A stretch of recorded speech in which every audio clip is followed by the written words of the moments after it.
58 until 1964, when he retired after playing a total of 63 Test matches.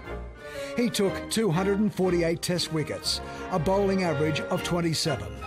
16 times in his Test career, he took 5 wickets in an innings. Richie played a part in one of the great moments of Test cricket, the tied Test between Australia and the West Indies in Brisbane in 1960. He was born in 1930 at Penrith, into a family where cricket was second nature. They moved to the Parramatta region, and Richie practiced his leg spinners and googlies under the eye of his father, Richie Benaud, before making his first grade debut for Cumberland when he was only 16. It was the start of a wonderful and fruitful career. In 1977, World Series cricket brought us a new Richie.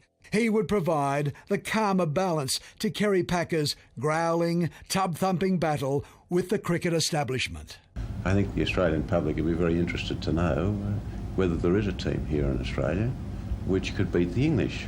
It would be Kerry, though, who unwittingly created part of the Richie Benaud legend when he insisted Richie stand out from the other commentators by adopting the beige jacket. An elegant style, a trademark that Richie was to nurture and relish for the rest of his career. It was the substance of the man that cricket lovers loved. All the sparse shrewdness of his cricket knowledge was employed in the commentary box, where Richie was always the master of the one-liner. Beautifully bowled, bit of spin. What a catch! And so often he could sum up a beautiful stroke or perfect delivery with just one word. Marvellous. A Richie catch cry that seems to have its origins in the early, innocent days of the dalliance between sport and advertising. Marvellous what a difference Milo makes to keep you in top form. Richie was still recovering from a car accident near his Sydney home when the battle with cancer really began to take its toll. He had missed the summer of cricket in 2013-2014. The first year, he had not been on Nine's team since World Series cricket began more than 35 years before. Never ever wore a cap on the field when I was playing. And I wish I had, because the skin cancers, which I had then, got them as a young man, and that's a recurring thing now. So just got to do your best, and that's exactly what I'm doing. So how bad are these skin cancers? I've had, quite a while ago, radiation, all sorts of things like that. And they're coping with it very well. The doctors are pleased with everything that's happening, but I'm going along slowly. My advice would be to make sure that you don't go out in the sun without a cap or a hat on. With the shirt open, the Brill cream, the tan, it's just a magnificent. Forget the skin cancer, Richie, you look beautiful back then. Don't worry about that. Side by side with Richie through his ordeal has been, as ever, the love of his life, his wife Daphne, his greatest partnership. She will be mourning a loving husband. All cricket lovers will be mourning the loss of a marvellous man. It's been absolutely marvellous. Richie, our thanks and best wishes. And Ken joins me in the studio now to discuss the legend who touched so many lives. Ken, he really was a true gentleman of Australian sport and a man respected right around the world. Yes, good afternoon to you, Amelia. Yes, you're right, around the world, and that's what he saw the game as a world game. He was very, very much an Australian captain and wanted to see Australia do well, but he wanted to see cricket do well. He just adored good cricket. He was classy, and today, you know, we knew the end was coming, and we were ready, but you're never ready. Yeah. And you get to this sort of day, and now we start to reflect on what a gentle man he was in many ways. Yeah. Such a gentle man, but when he was out on the playing paddock, gentle to a point, but when it came to the killer blow, you know, he went in there and he went in hard, but he played it fair, he played it tough. And nobody ever had a bad word to say about Richie, I don't think. A lot of people make the transition, don't they, sports people, from on-the-field players into commentary, into the media. no one did it quite like Richie Benaud. No, you're absolutely correct. I mean, sometimes I used to, in fact, I sometimes have a joke with Mark Taylor. I say, you know, when I finish up in this job, I'm going to become the Australian cricket captain. It can't be that hard because you guys come in and do what we do. But look, his was a natural transition. You've got to remember he's a very, very good journalist. Yeah. You've got to remember that. And also, before we really acknowledged that he was a good broadcaster, the English recognised that long before. So he was really well established in England when Kerry Packer decided to set up World Series cricket. And Kerry thought, if I'm going to give this a little bit of incredible integrity, this is the man to do it. And he will be the chief salesman. And he was. He was the great go-between between the players and the establishment. And he had a way of capturing the game in the moment, didn't he? You mentioned some of those great one-liners in your story earlier. I've got one here that I love. Glenn McGrath, dismissed for 2, just 98 runs short of his century. I mean, he had a whole host of those one-liners, which is great to remember today. Yeah. But look, we've got some statements as well that have been put out this afternoon. This is from our CEO at Nine. Of course, we know how much Richie Benaud was a part of the Nine Network family, and David Gingell has written, Richie Benaud's passing has robbed us not only of a national treasure, but a lovely man. Richie earned the profound and lasting respect of everyone across the world of cricket and beyond, first as an outstanding player and captain, then as an incomparable commentator, and through it all as a wonderful human being. And Richie, he says, is a true legend, not only to all the people who knew him, but to the many millions who didn't, which speaks volumes. He's been part of the Australian psyche, which is so true, isn't it?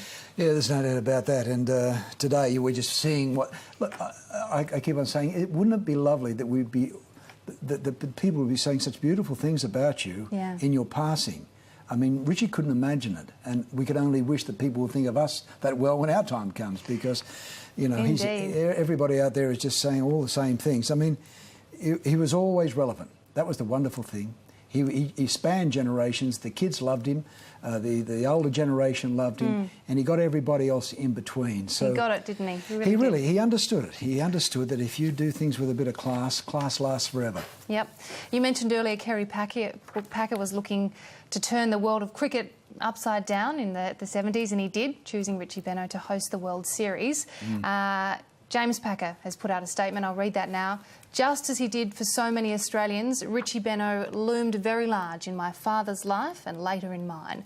Like so many others, we treasured Richie's quiet but steely integrity, his honesty, his modesty, his sense of humour and his towering skill. But above all, what we always knew about Richie was that he was in the vernacular simply as a great bloke, a lovely, generous, caring human being who was always the very best company. We shall miss him, but treasure the huge part he played in our lives. That's from James Packer. And a lot of tributes coming through on Twitter, of course, today as they do. Darren Lehman tweeted, our thoughts are with the Benaud family at this time. RIP, one of the game's all-time greats. He'll be missed by the whole cricketing world. David Warner says, sad to hear the passing of the voice of cricket. Great player, a true gentleman, RIP Richie Benaud. And Shane Warne has tweeted, Dear Richie, I've known you and Daphne for close to 30 years, and to everyone, you were a legend. And that's something that struck me today, Ken. For all of the tributes and everyone saying what a great sports person and commentator he was a lovely man. To those who knew him, he was a very good friend. Yes, and he was generous. He never imposed his will upon you or an opinion upon you, but if you sought his opinion, he would certainly give it, and he'd give it honestly.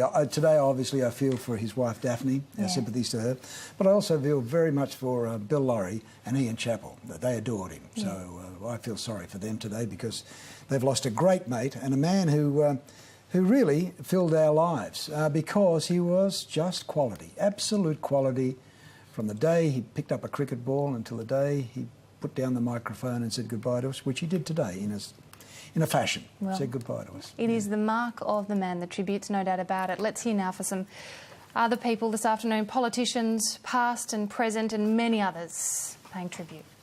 There would be very few Australians who have not passed a summer in the company of Richie Benaud. That voice, tragically, is now still. But we remember him with tremendous affection. He hasn't just been the voice of cricket since the early 1960s. He was an extraordinarily successful Australian cricket captain.